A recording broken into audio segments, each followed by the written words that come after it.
Posso pensar se Deus existe, só eu posso chorar quando estou triste, só eu. Pode um computador ter pensamentos?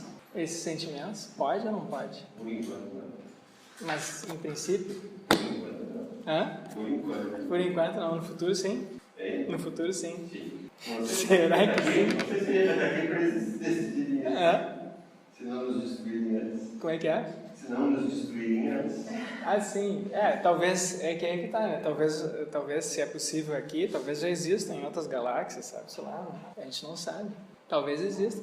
A probabilidade de existir seres extraterrestres, civilizações, não é pequena. Dado o número de estrelas e planetas parecidos com a Terra, né?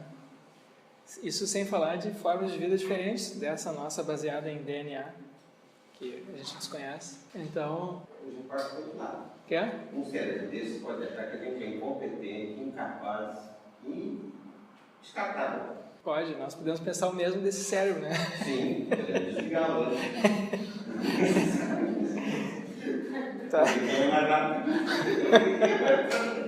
Pode ser. Tem, assim, vocês notam que existe na ficção científica sobre isso, tem sempre esse assunto, né, recorrente, assim, do risco existe, o risco do computador ficar muito mais inteligente que nós, queremos destruir. E tem um pesquisador britânico, eu não sei se eu acho que ele é britânico, mas ele trabalha na Inglaterra numa pesquisa que é financiada pelo governo da Grã-Bretanha sobre riscos existenciais da inteligência artificial. Riscos existenciais. Não sei se vocês já ouviram falar disso. O nome dele é Nick Bostrom, filósofo conhecido. Nick Bostrom. E ele vem se especializando nesse assunto. Não, ele tem umas palestras no TED. Tem palestra. Tem no TED, fora do TED. Na internet está cheio de palestra dele. Então, o argumento dele é o seguinte... que esses computadores estão ficando cada vez mais rápidos, mais capazes, né, de integrar informações e a gente está usando agora computadores para criar novos computadores, entende? A gente está usando essa tecnologia para criar uma nova geração. E vai chegar uma hora em que isso vai ser automatizado, computadores vão estar sendo empregados para produzir novos programas de computador, já existem esses programas que são capazes de autoaprendizagem, né? Programas de autoaprendizagem, e eles vão ser capazes, então, no futuro próximo, de bolar por conta própria novos desenhos de computadores, novas arquiteturas e novos programas de computador. E a capacidade de processamento de informação e a sofisticação dessas futuras gerações vai aumentando exponencialmente. Então, digamos que existe a possibilidade de, com esse acréscimo de complexidade e capacidade de processamento, algumas dessas máquinas no futuro virem se tornar autoconscientes. Se existe essa possibilidade, ela coloca um risco muito grande para nós. Esse é o argumento dele. Pode ser que não aconteça, mas se acontecer, o risco é grande. Certo? Então a gente precisa se antecipar e criar regras éticas, uma ética para computadores. Então tem aqueles textos de ficção científica do Asimov, né? Tem filme dele, tem vários, alguns são livros, alguns viraram filme. Então como é que a gente impede, né? Porque é muito difícil tu criar regras éticas que tu consiga colocar num programa de computador, por exemplo. Tu não pode colocar uma regra simples do tipo assim, não se pode jamais fazer qualquer coisa que provoque dor ou sofrimento a um ser humano. Porque isso aí, uma maneira fácil de executar estritamente essa regra seria impedir, por exemplo, os seres humanos de se reproduzir. Acabou a espécie humana, não tem mais sofrimento humano. Então, qualquer regrinha que tu coloca, ela pode ter consequências imprevistas, né, por uma máquina que funciona dessa maneira rígida, estrita. Então, não se sabe direito como impedir isso. E, enfim, então tem essa discussão sobre riscos existenciais da computação, de ética aplicada à inteligência artificial. Mas existe uma discussão anterior, que é mais antiga, que é sobre a possibilidade de máquinas pensarem. Então, eu falei na aula passada do argumento do texto do Turing, das máquinas de Turing, né? O Turing argumenta que a questão não tem como ser colocada dessa maneira, porque a palavra pensamento, a palavra máquina está, enfim, formuladas assim no senso comum, são termos imprecisos e a gente não tem como responder essa questão dessa maneira, porque depende do que a gente quer dizer com pensamento, depende do que a gente quer dizer com máquina. Mas ele argumenta que a gente pode responder uma pergunta análoga a essa, que é se uma máquina de Turing, um computador digital, um computador desse tipo aqui, poderia, em princípio, imitar um comportamento humano. E aí ele diz que sim, ele diz que nada impede que uma máquina de Turing imite um comportamento humano. E ele prevê que em 50 anos, então o artigo foi publicado em 1950, no ano 2000, as máquinas de Turing já seriam capazes de fazer isso, e tem algumas máquinas que passam em alguns desses testes. Tem vários tipos de testes de Turing agora, né? Tem até umas competições que fazem, e algumas delas são bem sofisticadas e, em princípio, elas poderiam enganar um ser humano, especialmente se tu não está vendo a máquina, né? Se tu não está interagindo com ela à distância, por exemplo, a lei da internet. Então, tu não sabe se está falando com um ser humano do outro lado ou com um computador. E em algumas desses experimentos, esses programas conseguem enganar, né, os seres humanos que estão interagindo com eles, de tal modo a levar-los a pensarem que são seres humanos do outro lado. Para tarefas específicas, os computadores com certeza são muito melhores que seres humanos. Por exemplo, para jogar xadrez, para jogar qualquer outro jogo. Agora já existe tecnologia para percepção visual, né? Isso é uma dificuldade para as primeiras gerações de robôs. Não conseguiam detectar, por exemplo, faziam cálculos fantásticos, não conseguiam pegar uma bolinha de ping-pong, uma coisa assim. É muito mais difícil criar uma máquina que jogasse ping-pong ou que reconhecesse rostos humanos do que uma máquina que jogasse xadrez ou fizesse cálculos astronômicos. Muito mais fácil fazer o cálculo, que tem regras precisas, do que essa interação física. Né? Mas agora já existe tecnologia para isso. Né? Então, em princípio, a gente vai ter, né, assim, no futuro bem próximo, máquinas que simulam o comportamento humano. Então a questão é, será que além de simular o comportamento humano, elas terão também vida interior? Será que existe essa outra coisa, além do comportamento físico, das propriedades físicas e do comportamento? Será que existe essa outra coisa? Ou será que à medida que a gente vai, que o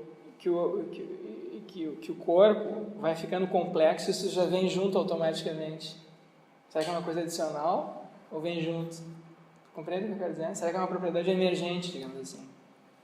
Né? Tem certas características que corpos simples de um certo tipo não têm, mas à medida que eles vão se sofisticando, eles adquirem novas propriedades pelo mero fato de se tornarem mais complexos. Por exemplo, uma cidade pequena não tem engarrafamentos, mas aí tu coloca um monte de gente junto, do mesmo padrão, tem engarrafamento. A propriedade de ter engarrafamentos só cidades grandes têm, certo? Cidades pequenas não têm. Mesma coisa com coisas físicas. Já dei esse exemplo aqui na sala de aula, né? Esse vidro aqui é feito de partículas e elas próprias não são transparentes. Nem todo vidro é transparente. Por exemplo, tem vidro que é fosco, tem vidro que é opaco, tem vidro que é escuro. Então, mas é tudo feito do mesmo material. Pode ter um vidro, se a gente passar um jato de areia aqui, ele vai ficar fosco, não vai deixar de ser transparente. A luz vai passar, ele vai deixar de ser transparente, no sentido que eu vou conseguir enxergar através do vidro. Então, um vidro, sabe aquele vidro no jato de areia, né? Fosco? Então, aquele vidro pode ser feito do mesmo material que esse daqui, e não é transparente, que nem esse. Agora, então, para ver transparência, a gente precisa ter uma composição de certo tipo. E isso não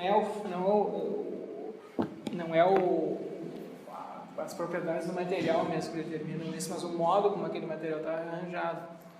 Então, em princípio, tu pode ter coisas assim. Tu pode ter propriedades que partículas têm ou não têm, e que grupos de partículas que são diferentes dos agrupamentos de partículas, né?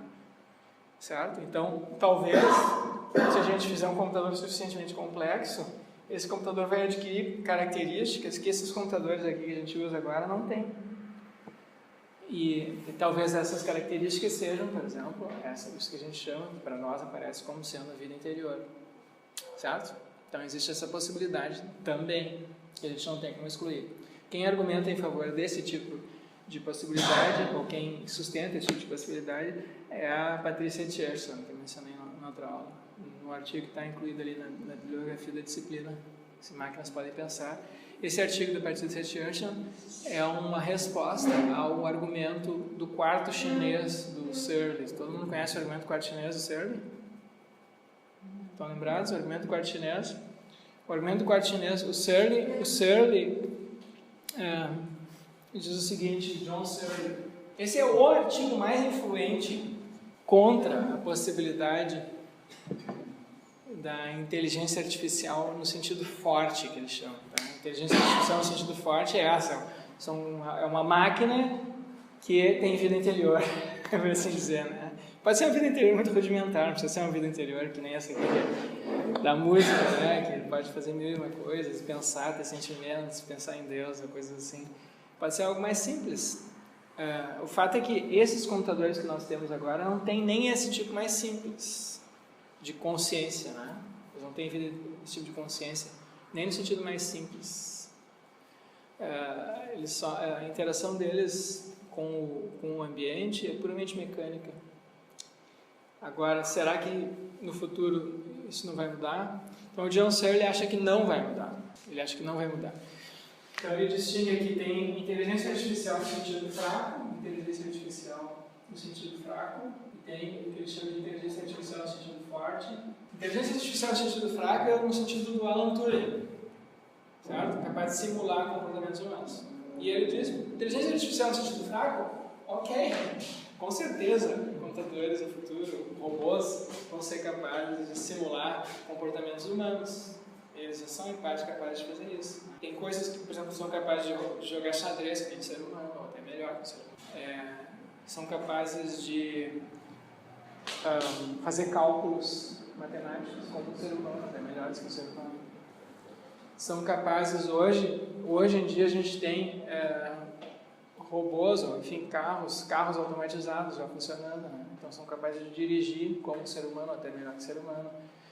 A robótica já está sendo usada na medicina, então tem alguns tipos de cirurgia que são melhor realizados já hoje, porque as máquinas conseguem enxergar melhor, né? Mas isso era uma coisa que não acontecia há pouco tempo atrás, mas agora já são capazes de intervir no corpo humano, fazer uma cirurgia com mais precisão.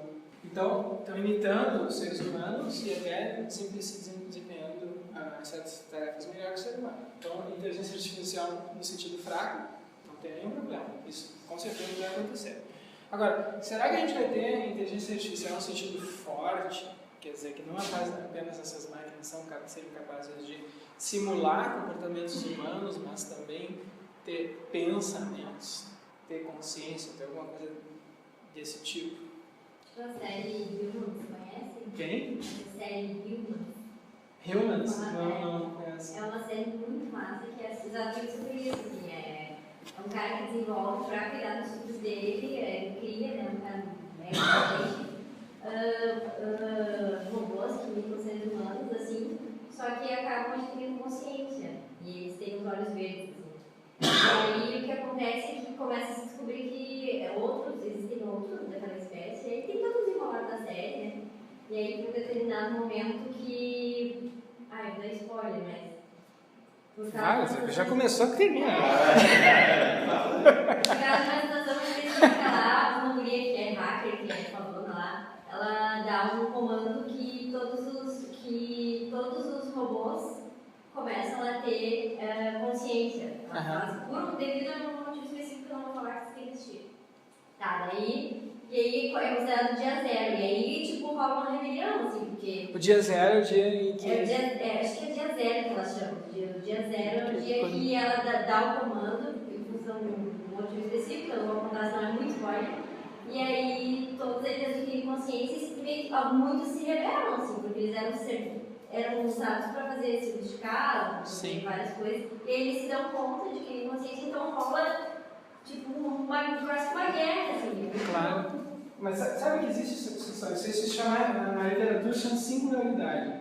Vai haver um evento que é uma singularidade, que é esse, o momento em que esses computadores ficam autoconscientes. Então tem gente que diz que vai ser daqui a 30 anos, 20 anos, 40 anos, enfim, o tempo está passando, né? Esse é um assunto muito importante para a humanidade, e é um assunto assim, ó, para vocês aí da próxima geração, eu já estou, né? Nós aqui já estamos, os mais jovens aí, esse é um assunto filosoficamente não apenas interessante, mas socialmente, culturalmente relevante, super relevante, né? E como outros assuntos filosóficos, não sabe a resposta para eles. A gente não tem a resposta para eles. A gente tem argumentos, mas os argumentos são, assim, eles não são definitivos, né? Então, o que tem, que eu noto na cultura sobre isso? E tem uma tendência, sobretudo nos filmes assim, americanos, de perceber essas possibilidades de maneira negativa, como uma ameaça. Tá? E a mesma coisa com os ETs. Tem a ameaça dos ETs. É aí que tá, eles não apresentam exatamente. É assim, não é exatamente uma ameaça.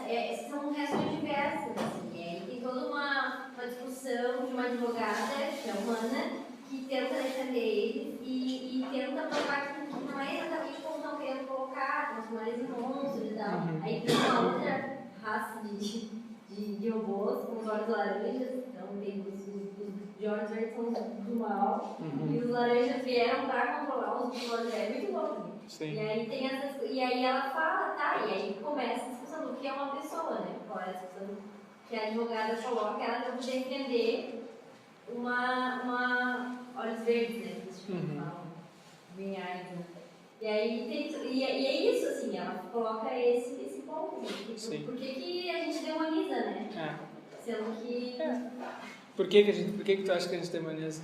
Sabe? Por quê? Eu tenho umas hipóteses. Qual é a tua hipótese? Eu não vou falar. Por quê? Vai que seja muito absurda. Não, mas a gente está falando... Mas assim, esse aqui, ó, metade das coisas aqui da sala são loucuras, tá? Existem ideias, assim... Vocês entendem? Olha só, a ideia, que nem, olha, não sei, uma palestra que eu coloquei do David Chalmers ali, ele coloca exatamente dessa maneira, ele diz assim, olha, esse é um assunto assim, muito profundo e sobre o qual nós não temos muita noção de como é que ele vai se resolver, né? O que é a mente, o que é a consciência. E quando a gente está numa situação assim, a gente precisa de ideias malucas, a gente precisa considerar todas as possibilidades, inclusive aquelas que nos parecem hoje malucas. Por exemplo, aí ele diz, o meu amigo Daniel Dennett aqui tem uma ideia maluca, que é a de que não existe consciência, que a consciência é uma ilusão. Isso é uma ideia maluca, ele diz assim, né? Porque é óbvio que a gente... Mas a gente tem que levar a sério essas possibilidades. E eu também tenho uma ideia maluca, ele diz ali, que é o panpsiquismo. Né? É uma ideia maluca também. A Letícia também tem essa ideia maluca. Então, a gente tem que levar em consideração essas possibilidades. Colocar nossas cartas na mesa. Exatamente, para avaliar, porque empiricamente a ciência não nos está mostrando qual é o caminho para ele. Então, a gente precisa considerar conceitualmente agora alternativas conceitualmente divergentes e abrir o leque de possibilidades. Então não tem nenhum problema de falar. Toda hipótese filosófica começou com uma loucura. Toda hipótese filosófica, isso em toda a história filosófica, começou com o conceito buscar não no meio das pessoas. Depende da hipótese. Tem hipóteses filosóficas que são conservadoras, tem outras que são malucas. Mas, enfim, nem todas são malucas. Quer? E as conservadoras malucas? Bota bem. Tá, mas olha só, sempre que uma coisa muito diferente, coisas desconhecidas, né, coisas que são muito desconhecidas para nós, tendem a parecer ameaçadoras, né, então gera medo. Isso é um traço da nossa psicologia. Até para evitar, até pelo evitar perigos na natureza, no meio da nossa própria biologia. O diferente é sempre considerado primeiro perigoso, depois que a gente... É que tu não sabe o que é. Por exemplo, existe uma história evolutiva do desenvolvimento dessa característica em nós. E é natural que tenha sido assim. E em outros bichos é assim também. Pega, por exemplo, um gato, por exemplo. Tu pega um gato e larga ele num apartamento, leva para uma mudança. Faz uma mudança com um gato. O que acontece? Tu larga o gato num apartamento novo. O que ele vai fazer? Ele vai se esconder num canto. E aí ele vai começar a fazer assim, ó. Ele vai sair um pouquinho, explorar e voltar. Explorar e volta, explorar e volta, explorar e volta. Aí tá, ele domina aquele ambiente ali. Agora as outras peças são desconhecidas para ele. Ele não vai entrar lá, assim, livre e solto, porque pode ter um cachorro lá, pode ter um bicho lá, pode ter uma outra coisa. E conosco é assim também, né? O desconhecido, ele pode ser providencial, assim, pode ser maravilhoso, mas pode ser também ameaçador, e a gente não tem como saber isso a priori. Então, essas fantasias negativas são inevitáveis, entende? São inevitáveis que a gente tenha fantasias negativas com inteligência artificial, com ETs, a gente desconhece isso. É normal que seja assim, certo? Agora, existe a possibilidade também de não ser negativa, né? Tem alguns poucos filmes que exploram isso. Então, um deles é aquele, o Her, Ela, que o cara se apaixona pelo sistema operacional. Isso, ele se apaixona. Então, ali a gente tem uma história não de ameaça, mas de interação, de integração, né? Ele tem colaboração com... na verdade, os humanos são os vilões. São os malvados, nós vamos ler spoiler. Os humanos são humanos, tem né? pelo menos a visão da inteligência artificial. Não, os humanos são humanos. Por que são malvados ali? Não tem ninguém ali malvado. Por que malvado? No filme, vou dar spoiler no filme. Alguém não viu o filme?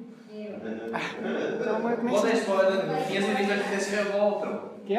No fim as inteligências artificiais se revoltam, eles só vão largar o mundo. No final, o programa de computador dá um pé na bunda do cara. E O cara tá apaixonado pelo programa de computador. Mas não é só ela. E ela trai ele com outro programa de Sim, mas computador. não é só ela. Todos fazem isso. A gente até brinca, no final ela tava com raiva e acabou criando esse Skynet. Certo. Aí ela se viu do futuro.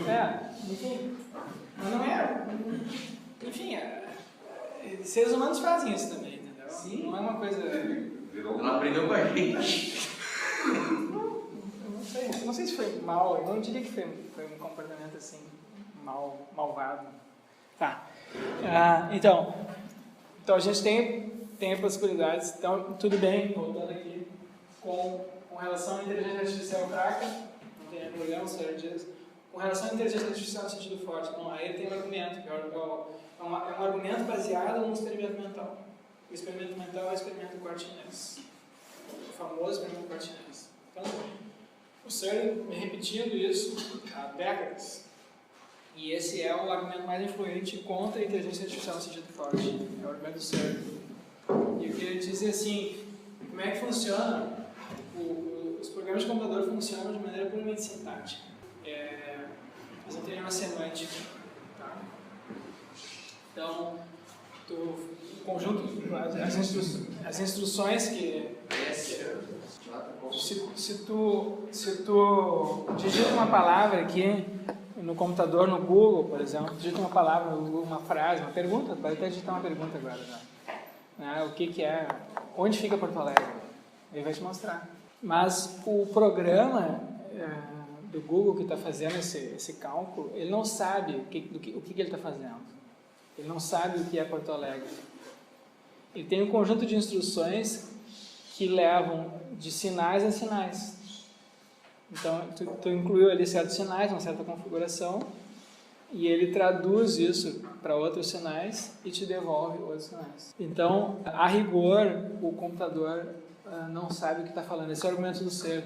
Então, ele diz assim, para mostrar isso, ele diz assim, para ver inteligência artificial no sentido forte, para ver isso que a gente chama de pensamento, nosso pensamento não é puramente sintático. Nosso pensamento não funciona apenas com regras de manipulação de símbolos.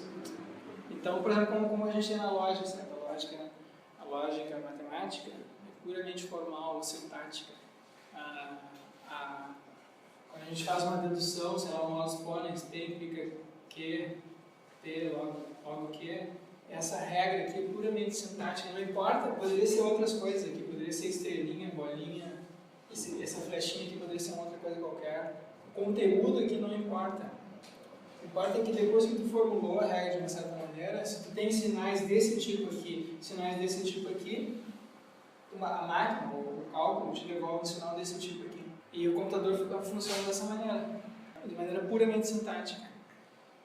E nós, quando a gente pensa, o Sawyer diz, a gente tem o pensamento tem sintaxe, mas tem também semântica. A sintaxe nos diz como é que a gente manipula símbolos. Então, a gente nos dá um vocabulário básico, certos sinais para formular frases, por exemplo, sinal de pontuação, maiúsculo, alfabeto, palavras do vocabulário. E aí, com essas palavras, agora a gente tem a sintaxe nos diz que tipos de palavras podem ser agrupadas de tal maneira para formar uma frase. Né? O que é uma frase bem formada, gramaticalmente bem formada no português. Agora, a sintaxe não nos dá o significado das palavras. O que significa Porto Alegre, o que significa azul, o que significa mesa. Né? Então, a semântica que faz essa outra parte, que são regras que ligam as palavras, que fazem com que as palavras sejam símbolos de alguma coisa diferente delas mesmas. Então, a semântica nos diz qual é a referência de Porto Alegre, essa cidade aqui. Qual é a extensão do predicado mesa? Mesa são coisas desse tipo, todas as coisas desse tipo aqui. É possível, então, que um computador de inteligência artificial puramente sintático ultrapasse a mente raciocínio humana no quesito sintaxe? Evolua sozinho sintaticamente. Sim, isso pode acontecer. Isso provavelmente vai acontecer. Isso já está acontecendo. Isso já está acontecendo porque a gente tem programas que agora são capazes de se automodificar. Né? Tem programas de aprendizagem de máquinas, que se chama. Né? Programa, tu dá um problema para ele e ele próprio aprende a se reprogramar para encontrar soluções mais fáceis. Tu dá uma solução, tu mostra como é que se resolve o problema, mas ele próprio é capaz agora de encontrar soluções mais fáceis do que essa que tu apresentou. Ele pode incorporar isso numa nova geração do próprio software. Essa iniciativa que ele toma é puramente artificial dele. Não, tem uma programação inicial que permite isso. Claro. Não, o que eu penso é se chegaria a um ponto que uma máquina, sintaticamente, poderia formular algo. Pode, isso já está acontecendo. A gente usa computadores para criar novos computadores. E no futuro a gente vai ter robôs criando novos robôs. E vai chegar um momento em que isso aí vai criar um descompasso gigantesco entre as nossas capacidades de processamento de informações e as dessas máquinas que estão sendo produzidas por máquinas mais inteligentes que nós. Então, isso é discutido aqui pelo Nick Bostrom. Tá? Porque hoje a gente já tem máquinas que no desempenho de tarefas específicas são muito melhores que os seres humanos, mas elas não têm isso que se chama de inteligência geral. Sabe? Inteligência geral é uma capacidade de desempenhar uma multiplicidade de tarefas e adaptar certos conhecimentos específicos para outras áreas, que é o que a gente faz, né? A gente faz toda hora. A gente não tem, as nossas habilidades não são específicas, não servem para mim, a gente consegue transportar aquilo para outros limites sem muita dificuldade. Mas isso, em breve, provavelmente vai ser, essa barreira provavelmente vai ser superada em breve também, com o aumento da capacidade de processamento de informações dos computadores. Então a gente já vê indícios disso acontecendo na internet. Então, isso que a gente faz hoje, a gente faz uma pergunta para o Google, ele responde isso aí, não tinha 10 anos, 5 anos atrás, acho que não tinha isso.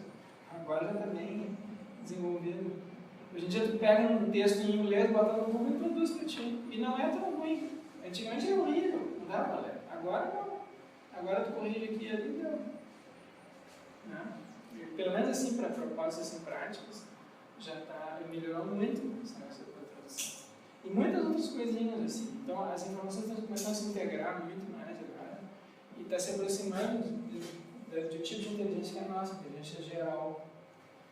Então, se a gente tiver máquinas com inteligência geral igual à nossa, essas máquinas vão poder criar novas gerações mais inteligentes que elas próprias.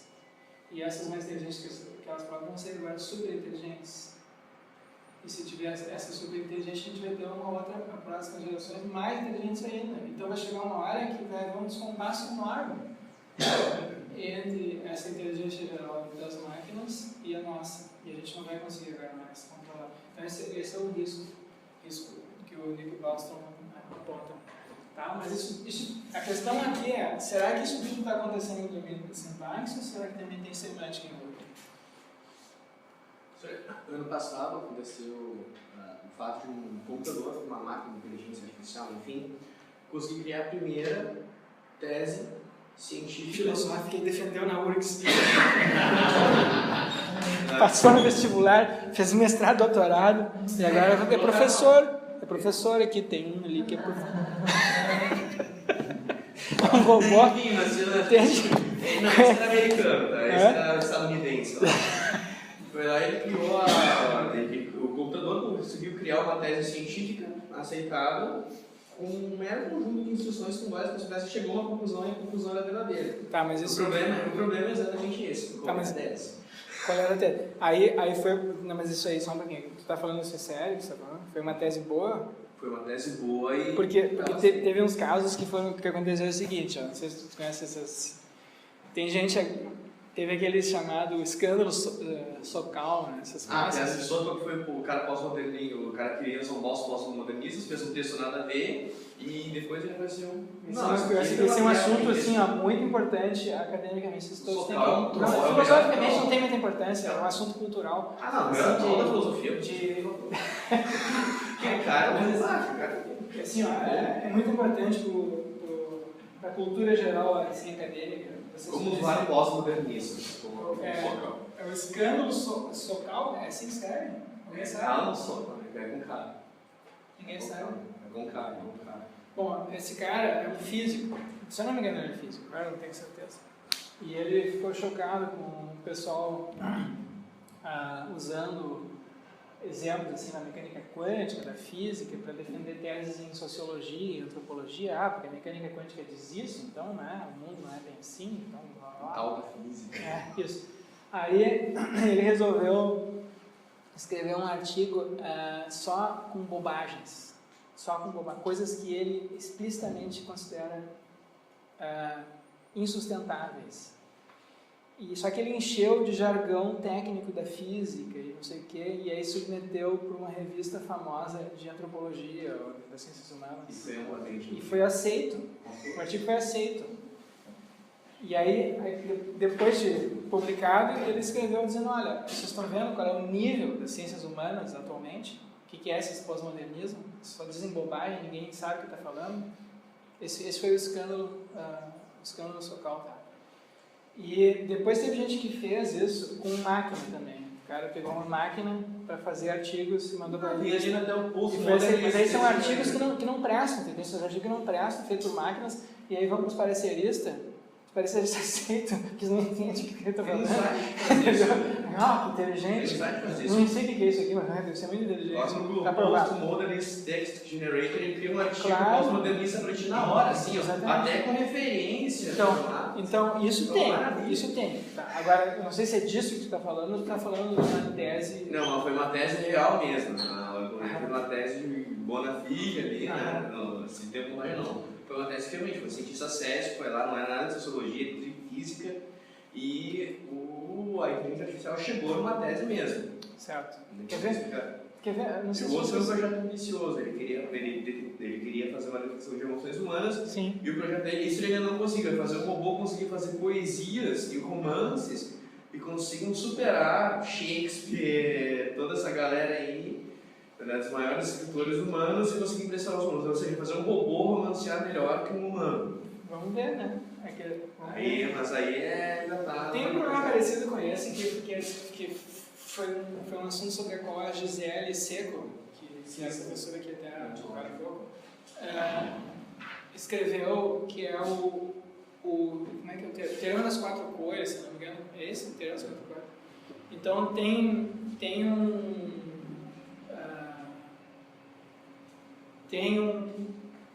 como é que é? Não lembro do teorema.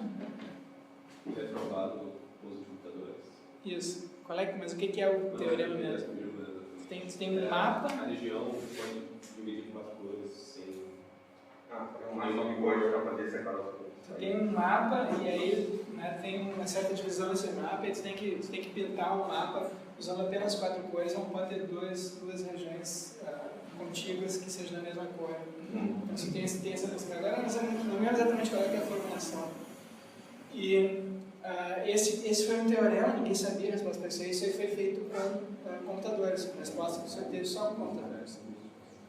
Então a questão agora, nenhum ser humano foi capaz de fazer isso. Tá? E o cálculo do computador foi muito extenso, então ninguém também, eu acho, que se deu o trabalho de ir lá e ler tudo que o computador fez. A gente confia que o computador é capaz de fazer. Então isso é um teorema que foi provado por computadores e nunca foi provado por nenhum ser humano. Então tem coisas desse tipo já acontecendo, né? Tá, mas vamos ver aqui, só deixa eu falar aqui do argumento do Searle. Então ele diz assim, olha, além de manipular símbolos, nós também damos aos símbolos um determinado significado. Para nós, esses sinais escritos aqui, ó, não são apenas sinais, são palavras que significam alguma coisa diferente das próprias palavras. Tá? A palavra está por alguma coisa. A palavra carro representa os carros numa frase. Então ele não é apenas um sinal, é um símbolo de alguma coisa, tem um significado. E o Searle diz que os computadores não têm essa habilidade semântica. Eles não fazem essas associações. Então, para mostrar isso, ele criou um experimento mental que é famoso, na literatura sobre isso, é o mais famoso, mais discutido, que é o quarto chinês. Então, o quarto chinês é um quarto, uma sala, assim. E aí dentro dessa sala, desse quarto, tem uma pessoa, sei lá, um americano, um brasileiro, tanto faz, que não sabe nada de chinês. O cara não sabe nada de chinês. Tá? Mas aqui tem um manual, um menor manual, e aqui tem um monte de arquivos, né? Tem arquivos. E aí o que acontece? Do lado de fora tem os chineses. E os chineses, está escrito aqui, ó, tu pode fazer perguntas para essa máquina. Aí eles escrevem alguma coisa em chinês numa folha, põe para cá, põe para dentro aqui da salinha. Esse sujeito aqui pega aquela folha e vai para o manual. O manual está dito assim, ó, se estiver escrito algo exatamente assim, com esses sinais, sabe? Esses sinais chinês, certo? Se for exatamente assim, então tu vai para a página 594 do manual e aí tu segue as instruções. Não. Aí tu chega na página 594, assim, pega o arquivo, não sei o que, pega não sei o que, e agora escreve isso daqui. Aí tem um outro símbolo, né? E agora tu escreve isso na folha e devolve nos caras. Né? E aí tem uma pergunta e uma resposta. Pergunta e resposta. Certo? Então esse indivíduo aqui, ele não fala chinês. Ele só está manipulando símbolos, baseados num programa, que é o manual aqui. Ele pega um símbolo e converte em outro símbolo. Para quem está de fora, parece que esse cara aqui está falando chinês. Certo? Parece que ele entende, mas ele não entende. Então esse é o argumento certo. O computador, esse sujeito aqui é como um computador, ele só tem sintaxe, ele só manipula símbolos, ele não sabe o que está fazendo, ele não sabe o que está dizendo, o que está escrevendo, ele não está lendo nada. Os chineses então, parece que ele tem semântica. Parece, claro. Os chineses têm semântica, eles Para eles sim, claro. Mas para eles não. Então o Searle diz que o computador é como esse sujeito aqui. Então ele não pensa, ele não sabe o que está falando, ele não fala chinês. Ele não fala chinês. Certo? Então esse é o argumento. E se deixar o símbolo bonito e mudar a mensagem? Aí vai ser demitido. Não falso input, o output vai ser o mesmo já. Vai ser demitido, porque esse é o emprego aqui, que ele quer. A função dele é olhar no manual, não é pensar. Não. É só manipular símbolos. A função dele é manipular símbolos. Essa é a função, é isso que faz um computador também. Tá? Então, esse é o argumento. Aí tem um vai e vem enorme na literatura sobre isso. Tem o debate do Fodor com o Searle, eu acho que está nesse livro da Arte Média, tem algumas coisas, né? Da discussão do Fodor com o Searle. Porque o Fodor argumenta assim, mas olha aqui, Searle, tu está confundindo todo com a parte, porque quando a gente diz que o computador, se pegou esse computador pensa, a gente não está querendo saber se o chipzinho lá dentro pensa. A gente quer saber se o computador como um todo pensa, o conjunto como um todo pensa. Mas eu vejo que uma pessoa quando a gente diz que uma pessoa pensa, não está falando da célulazinha dele lá que tem dentro, a gente está falando do todo. Enfim, aí tem uma discussão que vai vir a respeito disso. E o Searle manteve o ponto dele, ele acha que não faz diferença. Se eu dividir isso aqui em partes, eu tomar como um todo, porque o tipo de interação que a gente tem com as palavras é diferente de qualquer tipo de interação que essas partes aqui, o todo, possa ter. Faz diferença se tem ou não tem um indivíduo. Eu posso dividir isso daqui essa tarefa que é desempenhada por esse indivíduo pode ser dividida com muitos indivíduos. Eu posso ter um indivíduo aqui recebendo, outro lendo, aí outro fazendo outra parte, outro não sei o que, cada um fazendo uma partezinha. Nenhuma delas bate nessa. Bom, de novo aqui, como um experimento mental, ele apela à nossa intuição, né? O que a gente sente, o que a gente fica tentado a dizer. Então, esses experimentos mentais, eles têm essa característica, né? Eles dependem de uma inclinação que pode não ser compartilhada por todas as pessoas que leem. Então, tem algumas pessoas que leem esse experimento mental e dizem, realmente, o Searle tem razão. Outras pessoas leem e dizem, não tem razão. E uma pessoa que leu isso aqui e acha que o Searle não tem razão foi a Patricia Churchill. A Patricia Churchill respondeu esse artigo dizendo que uma premissa básica do argumento do Searle é a de que a sintaxe por si só não pode produzir semântica, por mais sofisticada ou complexa que sejam as interações sintáticas.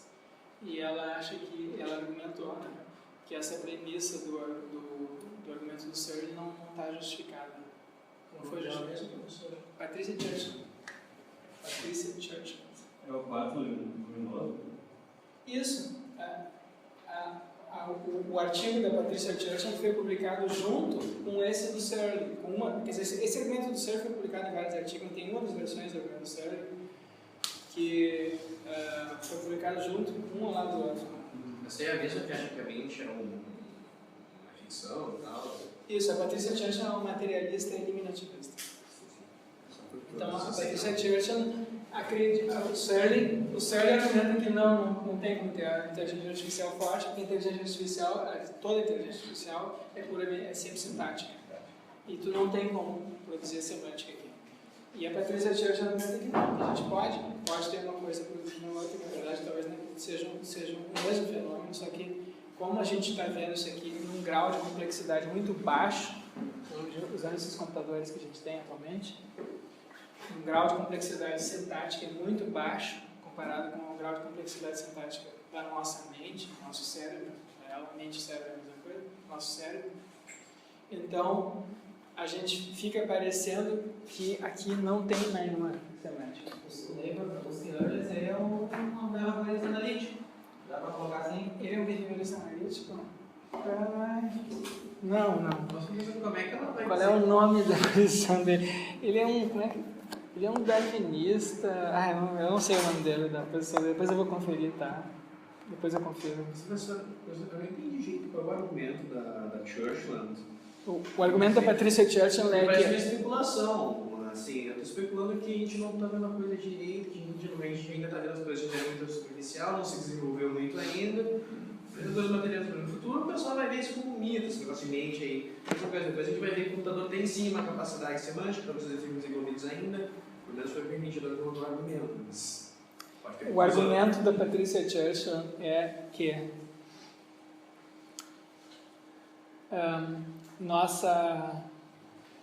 se a gente produzir, nós não, é um argumento no sentido, bom.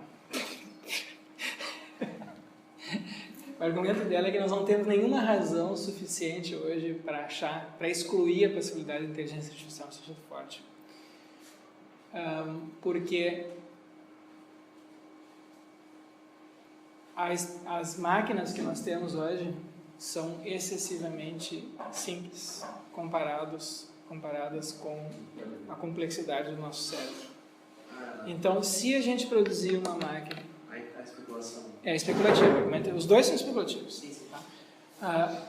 Ela argumenta assim, se a gente conseguir montar uma máquina que tenha o grau de complexidade parecido com o do nosso cérebro, então não há nenhuma razão a priori para achar que essa máquina também não vai ser consciente. Não vai conseguir não apenas simular, mas ter o mesmo tipo de pensamento semântico que o Searle acha que em princípio não tem como ter. Essa complexidade tem que ser uma complexidade estruturalmente diferente dessa que se apresenta, que a gente encontra hoje nos computadores que a gente já tem. Porque o nosso cérebro funciona em redes. O processamento não é em série. E também não é só paralelo. Pode ter computador processando informações paralelamente, aqui várias coisas paralelamente. O nosso cérebro não funciona assim, ela diz. Nosso cérebro funciona em redes, são redes chamadas redes neurais. Então a rede neural funciona assim, a gente tem inputs sensoriais, né? Então a gente tem informações entrando, vários tipos aqui. Então essas informações são processadas inicialmente de maneira paralela em módulos, mas aí agora a gente tem camadas de processamento que misturam. Então aqui a gente tem essa informação que chega pelos nossos olhos, ela é transformada pelos nossos olhos e transformada num sinal agora químico, elétrico, e é enviado. Então tem um tipo de a informação luminosa, ela é traduzida em outro tipo de informação, tá?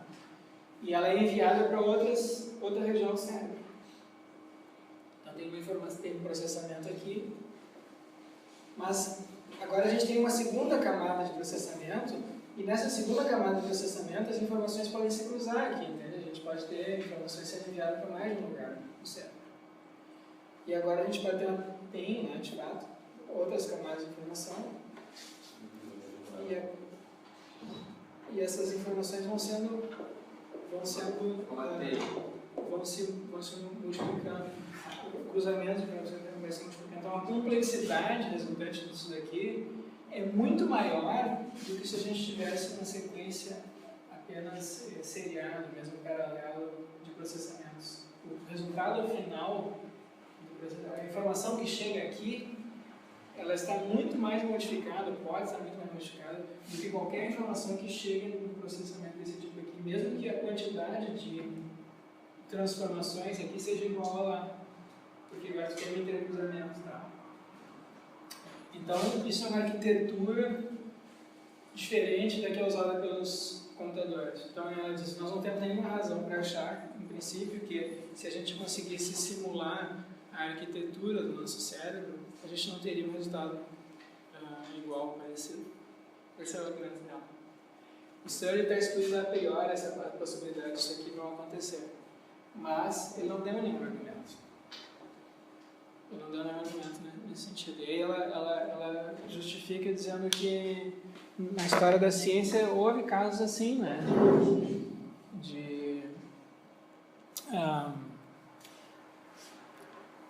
De pessoas rejeitarem certas possibilidades da gente ter dois fenômenos de tipo distinto como sendo o mesmo tipo de fenômeno, apenas porque esse fenômeno foi investigado num grau de complexidade muito baixo. exemplo, o eletromagnetismo e a luz. Se eu pego um ímã, por exemplo, se eu pego um ímã e sacudo ele aqui, não sai nenhuma luz, não tem nenhuma luz.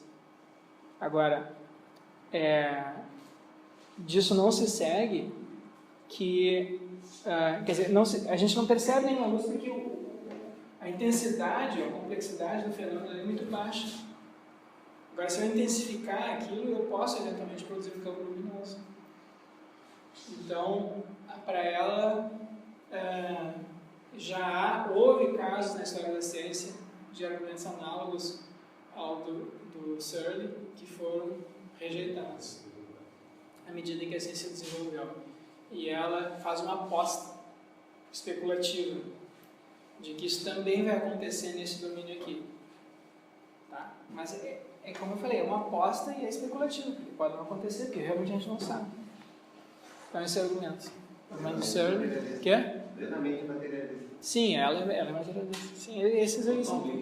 Sim, ela acha que a mente e o cérebro são a mesma coisa e que, em princípio, a gente pode ter mentes artificiais. Que se trata de uma... que a gente não tem nenhuma razão hoje para excluir a priori essa possibilidade.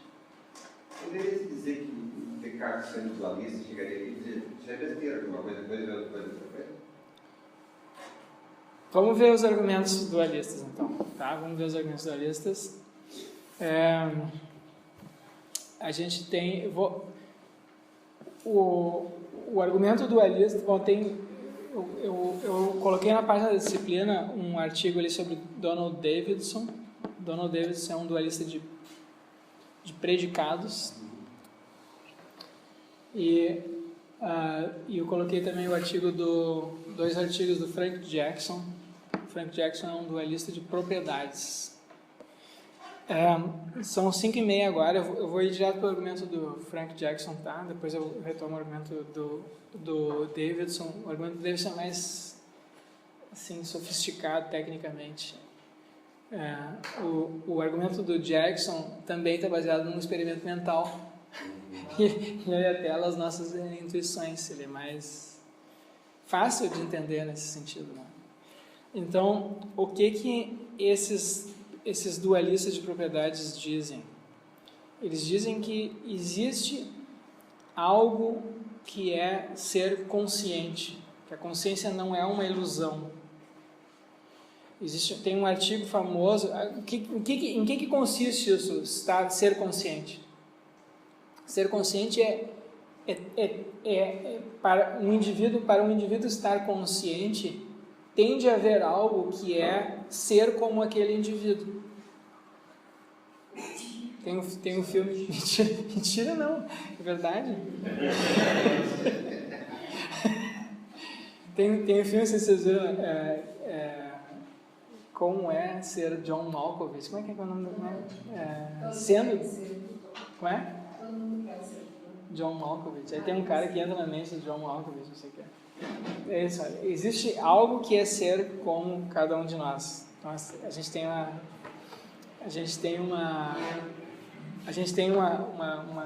experiência de vida que é única. Cada um tem a sua. E se não houvesse isso, então nós não seríamos conscientes. Não existe nada que é ser esse computador aqui. Se eu me tornasse esse computador, eu não ia sentir nada. Então, ou a gente acha isso, né? A gente acha que não existe nada, que é só uma máquina. Ou você com essa mesa aqui. Não existe algo que é ser como essa mesa, mas existe algo que é ser como eu, como um de vocês. Então, tu vê que isso é uma noção meio, assim, parece que ela não é muito técnica, né? Mas ela foi desenvolvida dessa maneira e ela se mostrou muito resiliente, essa ideia, essa noção. A gente, os materialistas eliminativistas, sobretudo, têm grande dificuldade de lidar com esse aspecto da nossa experiência. Então, um artigo que ficou clássico a respeito disso é o artigo de Thomas Nagel, Como é ser um morcego. Como é ser um morcego. Será que existe alguma coisa que é ser como o morcego? O morcego tem um... Imagina, o morcego é quase cego, ele se orienta pelo som, né, no ambiente. Então, as experiências que ele tem são muito diferentes das nossas. No entanto, ele parece ter experiências, pelo menos consciência de perceptual. Esse tipo de consciência os bichos, os mamíferos, todos têm, né? Eles se orientam no ambiente, né? Da mesma maneira que eu sou capaz de me orientar no ambiente, que eu estou consciente que tem um computador aqui, que tem uma caneta aqui, o morcego parece estar consciente do ambiente ao seu redor também. Então, esse tipo de consciência, os bichos parecem ter, pelo menos os mamíferos, todos parecem ter. E, então, deve haver algo que é ser como um morcego, embora a gente não faça a menor ideia do que isso possa ser. Existe uma certa qualidade daquelas experiências que nós temos e que outras pessoas não têm, enfim, que é única para cada um de nós. Então é isso, essa coisa que caracteriza a consciência. Isso depois foi chamado na literatura de qualia, que é a qualidade nas nossas experiências subjetivas. Tem uma diferença qualitativa entre eu morder o gosto de uma maçã e de um abacaxi, de um pêssego, um morango. E essa diferença não se deixa expressar por meio de palavras. Então, mas eu sei a diferença. Mesmo que eu não conhecesse a palavra morango, abacaxi, mesmo para um bicho, né, para um macaco, para um cachorro, eles são capazes de discriminar, parecem ser perfeitamente capazes de discriminar o gosto, por exemplo, dos alimentos. Ou alguns... O cachorro é meio... não tem muita discriminação de cores, né, mas os cheiros para eles são muito nítidos, muito mais do que para nós. Então, o cheiro de uma fruta, de outro, de um indivíduo, de outro, um cachorro, é nítido. E mesmo ele não é capaz de expressar isso linguisticamente, porque não fala. Mas existe algo ali que é ter aquela experiência. E esse é o qualia, esses são os qualia. Qualia é a qualidade de uma experiência subjetiva. Qualidade de uma experiência subjetiva. Nós temos experiências subjetivas qualitativas. E então agora essa questão foi colocada por esses dualistas aí, não em termos aqui de sintaxe semântica, não em termos linguísticos, né? Mas em termos qualitativos, por isso que eles falam agora de propriedades. Existem certas características da nossa mente, certas propriedades que caracterizam a nossa mente, e essas propriedades, essas características não são físicas. Elas não têm, a gente não trata elas como sendo físicas e elas parecem irredutíveis às características físicas. Ok? Então é aí que entra o argumento, o chamado argumento do conhecimento, o argumento do Frank Jackson. Esse é o argumento mais importante na literatura para o dualismo de propriedades, é o chamado argumento do conhecimento. O argumento do conhecimento diz que eu posso conhecer coisas, propriedades, que não são físicas. Então o experimento mental é esse da Mary. Mary é uma cientista que sabe tudo de fisiologia, sabe tudo de visão humana, ela sabe tudo de física. E a gente está vivendo aqui no futuro, onde a física está muito mais desenvolvida, e a Mary sabe tudo que tem para ser conhecido a respeito de cores e da percepção de cores desde um ponto de vista físico. Não tem nada que ela não sabe do ponto de vista físico. Ela entende do comprimento de ondas, sabe como é que essas ondas interagem com os olhos humanos, como é que o cérebro processa. Essa parte toda do mundo, esses aspectos do mundo, esses aspectos físicos do mundo, nesse respeito de cores, ela sabe tudo. Não tem nada que ela possa aprender nesse domínio, porque ela já sabe tudo, vocês entendem? Isso é muito importante. Ela não, se tu dizer uma coisa que não tem nada que tu possa ensinar para Mary. Ela gabaritou física no vestibular. Física, química, matemática, gabaritou tudo. Exatamente. Ela sabe tudo de física, tá? Tudo. Literalmente. Pelo menos nessa física de cores aí, da fisiologia das coisas. Só que ela, por alguma razão, ela nunca viu, ela viveu a vida inteira dela num laboratório, e, enfim, ela nunca viu nada vermelho. Ela foi criada num laboratório. Preto e branco. Ela nunca se cortou também, então nunca viu sangue. Teve uma professora que era Nunca abriu a boca, né? Se não me engano, teve uma professora dele. A gente pode, assim, isso foi apresentado dessa maneira, a gente pode fazer, a gente pode apresentar de outras maneiras mais plausíveis, tá? Não tem nenhum problema, é um experimento mental. Porque uma hora ela teria uma homenagem. Quê? Como é que ela ia escapar do vermelho? Quê? Uma hora ela teria uma homenagem. Uma o quê? Uma homenagem, primeira menstruação. Como é que ela ia escapar do vermelho? Foi uma argumento que a Levita eu achei muito inteligente na hora. Ela não teria como escapar do vermelho. Sim, mas a gente pode inventa outra cor, tá? Pode ser verde, pode ser outra cor, não precisa ser vermelho. Então, um dia ela saiu do laboratório e viu pela primeira vez um tomate maduro. E aí, qual é a reação da Mary? Quando ela vê pela primeira vez um tomate, o que vocês acham que ela... Quer? Qual é a reação da Mary? Se coloquem agora você... Esse experimento mental funciona na base da intuição, né? Então vocês têm que ver agora o que vocês estão sentindo aí. Então esse é o componente astral. O sentimento aqui é fundamental. Vamos ver. Se tu fosse a Mary e estivesse, passou a vida inteira, foi criada num laboratório, tu nunca viu nada vermelho, tu sai pela primeira vez, tu sabe tudo vermelho, verde, tu sabe discriminar comprimentos de onda, tu sabe o que acontece quando um ser humano vê uma coisa vermelha, vê uma coisa verde, o que acontece lá, como é que isso é processado, sabe tudo isso aí, certo? Não tem nada a respeito da física, do vermelho, do verde, das coisas, que tu não saiba.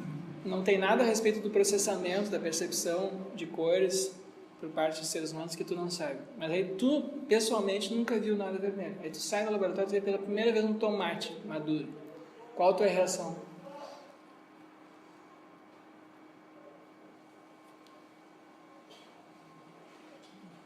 Que bonito! Então, se tu diz que bonito, diz assim, eu olhando de fora, disse, tu não sabia que era bonito? Porque quando eu chego em casa e vejo um tomate, eu não digo que bonito, porque toda hora eu estou vendo tomate. Eu vou no supermercado, tem tomate, vou em casa, tem tomate. Eu vou aqui no bar, tem tomate. Minha reação não é que bonito, eu não tenho essa reação. Então, a tua reação sugere que tu tá aprendendo uma coisa nova, tá vendo uma coisa nova pela primeira vez. Certo? Essa é uma possibilidade. Se a tua reação é é assim que é o vermelho? Que maravilhoso, que lindo, enfim. Não sabia? Então é assim? Quem não reagiria assim? Alguém aqui não reagiria assim? Pode falar, não tem problema. Tu pode dizer loucura. Tem alguém aqui que é estranho? Eu ia ficar impressionado assim, que eu sabia o porquê, não o quê. Eu sabia o porquê, mas não o quê. Quê? Eu sabia o porquê tal onda acontece com o comprimento de vermelho, que é a menor onda, né? Porque depois é infravermelho, mas eu não sabia o que era isso. Eu fiquei impressionado pelo isso. Então isso é... se a tua reação é assim, então é assim que o vermelho parece. Wondering, sabe? Se a tua reação é então é assim que o vermelho é, então o Jackson ganhou um ponto pro Jackson. Agora, se a tua reação é assim, nada de novo, já sabia que era assim. Comprimento vermelho, de cor com a escala de cores. Nada de novo, já sabia. Tinha um conceito. Não me impressionou. Quê? Que é? Ela tinha o conceito, mas nunca tinha visto. Ela tinha o conceito, ela sabe que é vermelho. Ela sabe que é vermelho é um comprimento de onda assim, assim, assado, que interage assim, assim, assado com o cérebro humano e produz esse efeito até no cérebro humano. Ela sabia que tomate é vermelho. Sabia tudo isso, exatamente. Onde é que está o dualismo aí de propriedade? Tá. Bom, o dualismo de propriedade é o seguinte, ó. O dualismo de propriedade... Peraí, deixa eu só confirmar aqui uma coisa muito importante. Tem alguém que não reagiria dessa maneira? Tem alguém? Porque se não tem... Se não tem, vocês são todos dualistas. Tá? Tem alguém aqui que... Quer dizer... Pelo menos se propriedade. Tem alguém que não diria assim, quer dizer, eu estou provocando, é claro que não é bem assim, mas eu quero saber, porque depois não adianta reclamar, porque tem consequências, assim, tá? Tem alguém aqui que não diria, é assim? Tem alguém que diria assim, nada de novo, tem alguém... Mas olha aqui, ó. E daí, vermelho, eu já sabia, eu sabia tudo de vermelho, não aprendi nada. Ela nunca tinha visto vermelho. É. Ela sabia tudo sobre a palavra vermelho. Não apenas sobre a palavra, mas sobre a física, sobre como as coisas são. Tá, mas ela nunca tinha aplicado a visão da cor vermelha. Ela nunca tinha visto nada vermelho. Tá. Ela nunca tinha tido a experiência de ver algo. E aí estava escrito ali em cima do tomate que ele era vermelho. Não, ela já sabia. Ela podia pensar que era amarelo. Vermelho. Não, porque ela sabia Isso não importa. Aqui tem tomate, ó, toma.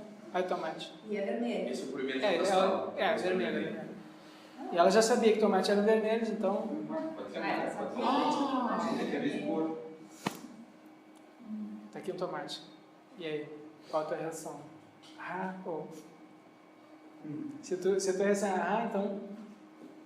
O Jackson disse, tá vendo? Tinha uma coisa que ela não sabia. Ela sabia tudo de física. Aqui entra o dualismo. Ela sabia tudo de física. Mas tinha uma coisa que ela não sabia. Então o que significa? Que o mundo não é apenas físico. Tem coisas no mundo que não são físicas. Você não é do conhecimento. O conhecimento é uma crença verdadeira justificada. Você é verdadeiro. Se é, ou alguma versão, né? Desse tipo. Mas enfim, se tu aprendeu alguma coisa nova sobre o mundo, se tem alguma coisa no mundo que tu antes não sabia, que tu agora sabe, como é ver uma coisa vermelha, como é ser um morcego, como é perceber, ter a experiência de ver algo vermelho. Se isso é uma coisa que é nova para ti, a experiência de ver vermelho, então isso aí não é algo físico, é um conhecimento não físico, é um conhecimento o quê? Mental. Mas tem que aprender, isso é que ela sabia tudo. Tem que saber tudo. Tá. E, além disso, a física, não é a física chumbrega aqui, dos brasileiros aqui, mas é a física, sei lá, dos ETs lá, certo? Seria mais fácil dizer que ela se apaixonou por alguém.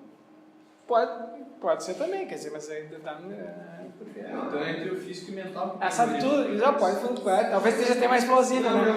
Ela sabe tudo, pode ser mais plausível até. Sabe tudo sobre a fisiologia do amor, das paixões, sabe tudo, mas nunca se apaixonou. Mas, assim que é se apaixonar. Dá também, funciona. Né? Em geral acontece isso com os adolescentes, né? A gente já viu isso, Eu tinha visto isso no então é isso.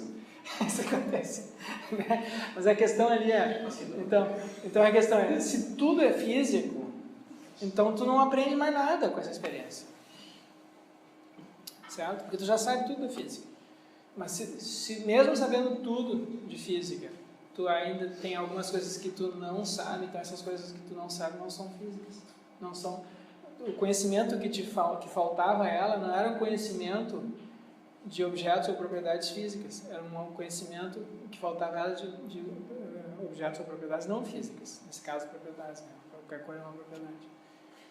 Mas a visualização não é uma coisa física? Sim, a interação é física, sim. Mas é a experiência, e essa experiência. Isso não te dá, por que isso não te dá o dualismo da substância? Porque ela não, o que ela teve ali foi uma experiência. Então ela agora passou, ela sabe agora como é ter a experiência de ver algo vermelho. Então essa é uma propriedade, uma característica dela agora, uma propriedade dela. Sim, não, eu entendi o que eu tô entendendo. Disso não se segue por si só, o argumento não mostra que tem uma coisa mental, mostra apenas que existem propriedades que coisas físicas podem ter, que não são físicas, propriedades mentais de coisas físicas. São duas Só categorias. isso. São só duas categorias. São propriedades físicas e não físicas. Bom, Esse argumento não pretende mostrar mais nada. Esse argumento é um argumento antifisicalista, antirreducionista. O argumento pretende mostrar que se tu começa com uma premissa fisicalista, né? mas sim. É um argumento simples. Por isso que ele é persistente, né? Assim, em geral, em filosofia, assim, as ideias mais influentes, mais incisivas, elas podem ser colocadas de maneira simples. Porque em geral, não são provavelmente tecnicalidades assim, que tornam uma ideia, um argumento filosófico forte. Certo? Não tem exatamente o que é também. Tudo bem. Tá? Mas assim, se tu tem uma ideia filosoficamente boa ou interessante, ela em geral pode ser colocada de maneira simples. Pelo menos isso, eu acho isso. Eu vejo isso com os filósofos. Né? Porque tem uma certa imagem ou uma certa atitude que é apresentada ou num experimento de pensamento, ou num argumento, ou numa ideia, numa tese, e isso mobiliza as pessoas de uma certa maneira. E aí tu tem argumentos que são insuficientes, então são como que uma apresentação de uma visão de mundo, assim, tu entende? É mais ou menos isso. Então aqui tu tem uma visão de mundo da mente humana. E tem uma outra visão de mundo que é da Patricia Church, que é fisicalismo, só a física, tudo é físico. Então a Patricia Church rejeita esse argumento, por exemplo. Daniel Dennett rejeita esse argumento. Tem várias pessoas que rejeitam esse argumento. Mas ele é difícil de rejeitar, porque ele apela muito fortemente à nossa intuição, né? Tá? Então tá, agora que nós somos todos dualistas de propriedade, vamos ver na quinta-feira quais são os problemas com dualismo de propriedade. Tá bom? Então, deem uma olhada no material que eu deixei indicado na página. Vamos falar das objeções a esse argumento na próxima aula e também falar um pouquinho do Davidson, tá?